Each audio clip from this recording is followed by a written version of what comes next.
Good morning everyone and welcome back to my channel English Literature. Today we are going to read The House of Life by Dante Gabriel Rossetti, the choice one. Now for our better understanding, I have divided the poem in two parts. Today we will read the first part and next day the second part. Now, The House of Life. This is a sonnet collection of sonnets, 101 sonnets, and it was first published in two parts. One in poems, collection of poems, 1817, and then ballads and sonnets, 1881. So this sonnet sequence consists of 101 sonnets. Now choice. What is choice? This world is like a house where various parts of life are played.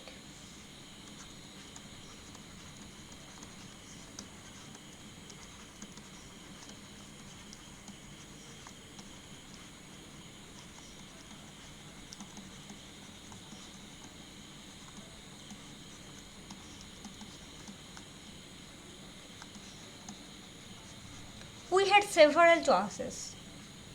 We can pick any of from them. And this choice, that is choice 1, it refers to a life where there is no activity, a life of leisure and enjoyment. So this title, From the House of Life, implies that the world is like a house where various parts of life are played, and from there we can choose 1, 2, 3, 4, 101. So total 101 choices are included in this anthology, where the poet speaks of different moods and attitudes to life. Now in choice 1, the poet speaker emphasizes the necessity of luxury and pleasure in a time-bound world. Do you remember To His Coy Mistress?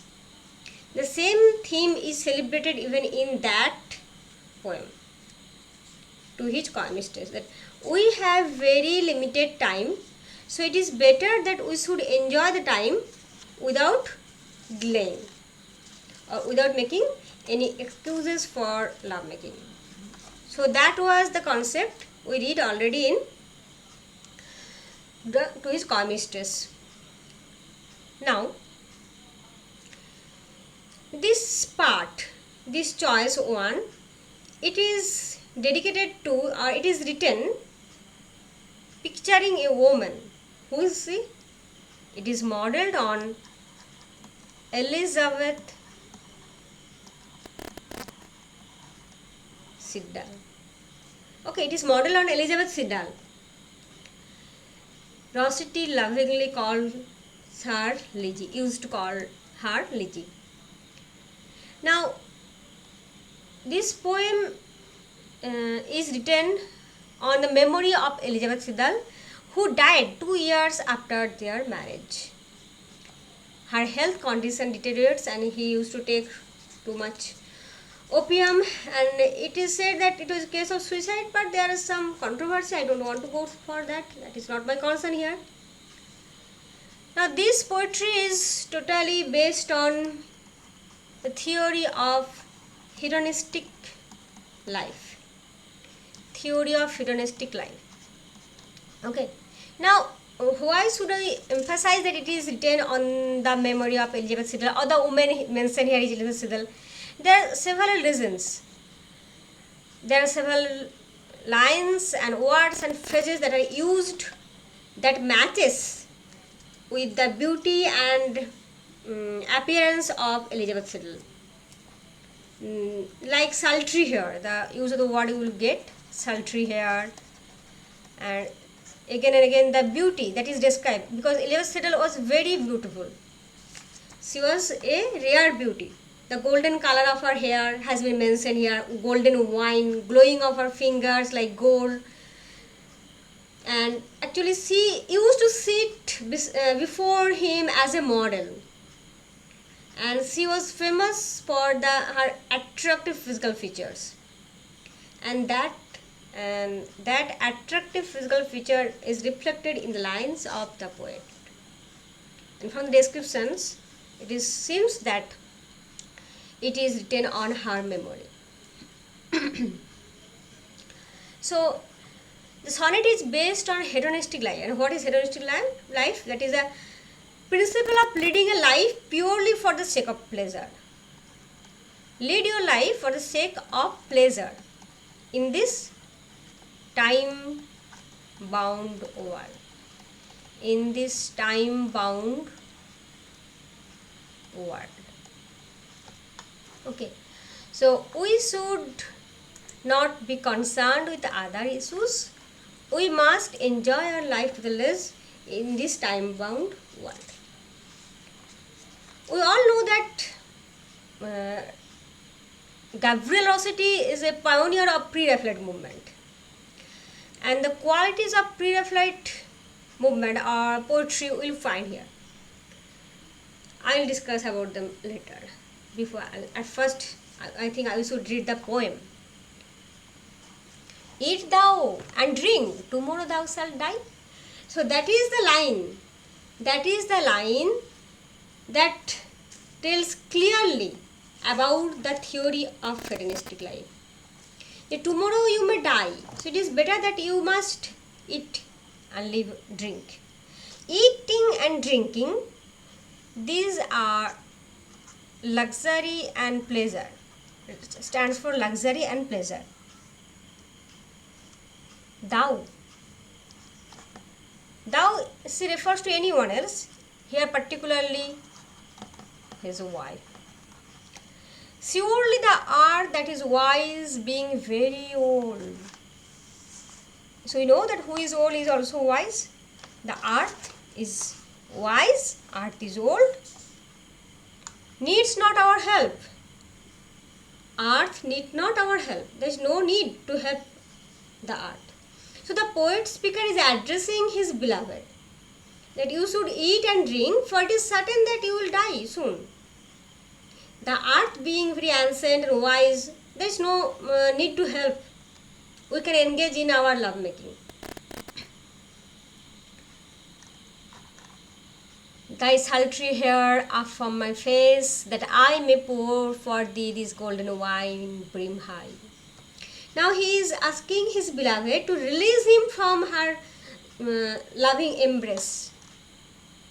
Then lose me, love. So release me from your embrace and take your hair, attractive hair. This particular word sultry has some sexual connotation. And Elizabeth's hair was very beautiful and it attracts Rossetti much. So take away your sultry, attractive hair from my face. I want to pour some wine for you, and your fingers will hold it and it will glow like gold. Till round the glass thy fingers glow like gold. Will drown our hours. So again this word drown, it is associated with wine. Thy song while hours are told shall live as fountains veil the changing sky. So we will forget all our troubles, all our troublesome hours by means of drowning. I will drown all the troubles by means of wine. So it is not like that of Keats and Nightingale and that type of wine to forget the world. Adieu, adieu. It is something else. So your song, and again this is the feature that Elizabeth had. Elizabeth used to sing. So these are the hints actually I want to mention. Elizabeth used to sing. So thy song while hours told, when hours will toll, rung, your song will be like a fountain that cover the sky, which is taking sullen look. Now the first line, come, eat thou and drink, tomorrow thou shalt die. Here is an irony. In Bible, the word shalt used to mean that a time will come when death will come. And then we have to accept death calmly. Now, so before that in Bible it is said that we must do our job, we must serve God, we must utilize our time. But that particular word shalt used here in another sense, in another perspective, ironically, what the poet speaker is saying, that you must enjoy the life by eating and drinking, because death will come then. So in Bible it is saying that you must serve God and utilize your time, because death will come. In this poem, the poet is saying that you must enjoy and your life because death will come. Okay. So it is a typical hedonistic philosophy, eat thou and drink. Surely the earth that is wise being very old. Now earth is very wise and so he is very old. There is no need to help him. Then lose me. So as the earth is wise and old, so there is no need to help it.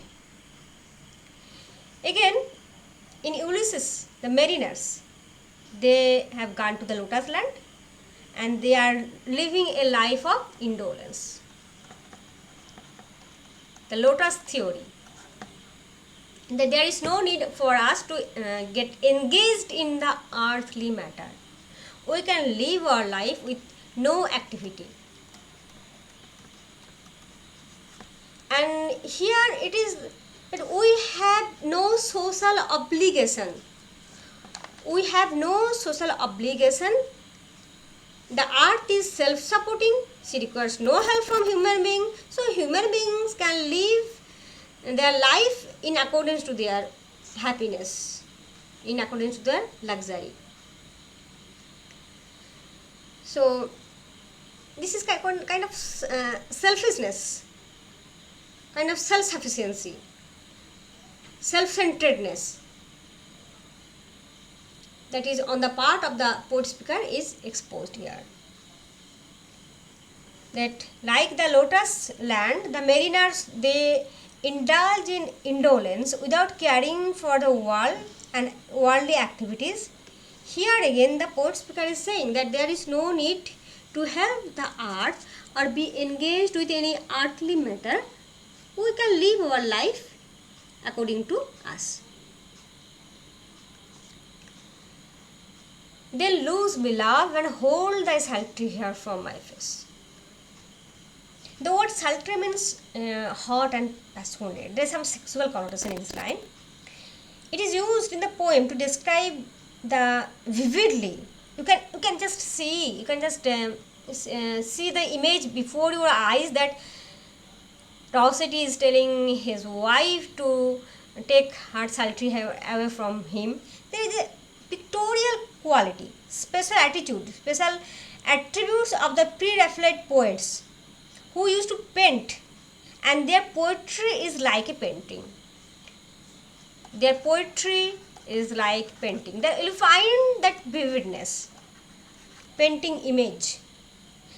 Hence, unlike other poets, Rossetti here pictures the beautiful hair of his beloved,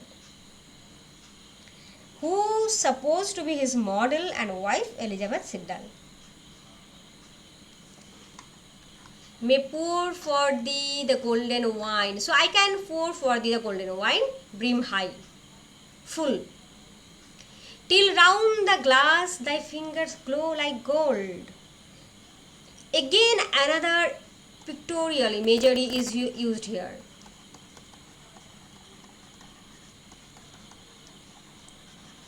Another painting image.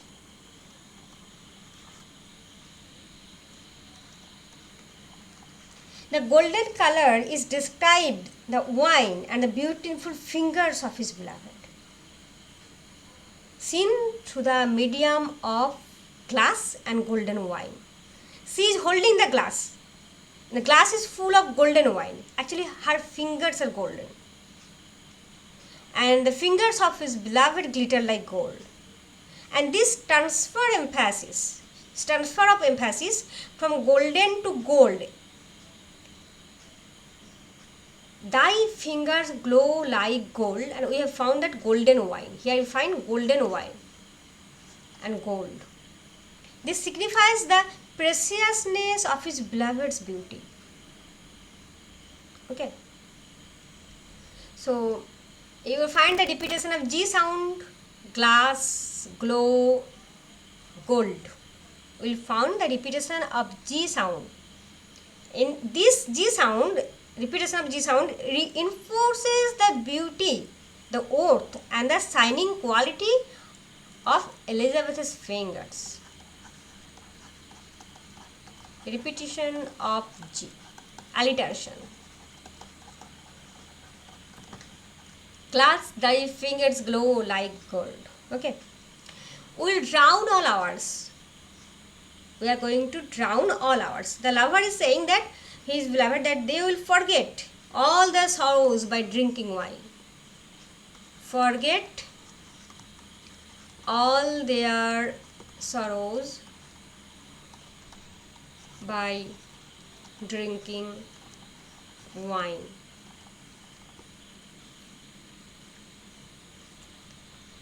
Thy song while hours are told. So told means rung slowly and repeatedly. Rung slowly and repeatedly. So time is ticking away. Time is ticking away. But we want to devour time. We want to forget everything by drinking wine. Hours. Here hours stands for time. Hour stands for time. Hours are tolled. Tolled means rung slowly and repeatedly. Means bells are ringing slowly and repeatedly in the church to make known people the passage of time. Dhung, dhung, dhung. In this way, bells are just rung repetitively to make the people aware of the passage of time. Okay. Shall leap as fountains veil the changing sky. So he is saying that bells are rung slowly and repeatedly in the church to make people aware of the time, but we are going to forget time by drinking wine. And then you will sing. You will sing for happiness. Now as the beloved's heart is full of joy and happiness, she sings a song. This song, the singing song, thy song, refers to her happy mood. Her happy mood. Now the song rises into the air. Her song will rise into the air in the same way as water rises from the fountain. So song rises in the air in the same way water rises from fountain. Okay. And then it spread across the sky. The sky that is changing from blue to black. Changing sky. Fountains. Veil. Veil means cover. Changing sky. Change for the bad. From blue to dark black. So the changing sky, the fountain is rising in the changing sky from blue to black on account of some heavy clouds, and the fountain will cover them. The song will also, like the fountain water, cover the face of the threatening clouds and make it powerless to overcome their lives. So this is the comparison. Just imagine the sky changing its color from blue to black due to some heavy threatening clouds, dark clouds. And now the poet speaker is comparing the song of his beloved with that fountain, like a fountain whose water is sprinkling in the sky, covering what he is covering? Dark clouds, and dark clouds refers to the sorrows and troubles of the regular life, in our regular life, sorrows and troubles of our regular life. So like a fountain, your sweet song will make us forgetful about everything, the sorrows and suffering of this world. Okay, understand this part is clear? So this song will put a cover over the face of the threatening clouds, and that threatening clouds stands for the sorrows and suffering of this world. This is the part. This part is the octave part. It is the sonnet, so divided in two parts, octave and sestet. And the rhyme scheme of the octave part is, you find it, okay, have a look, die, old, hold, I. So it is A, B, again you see B, A.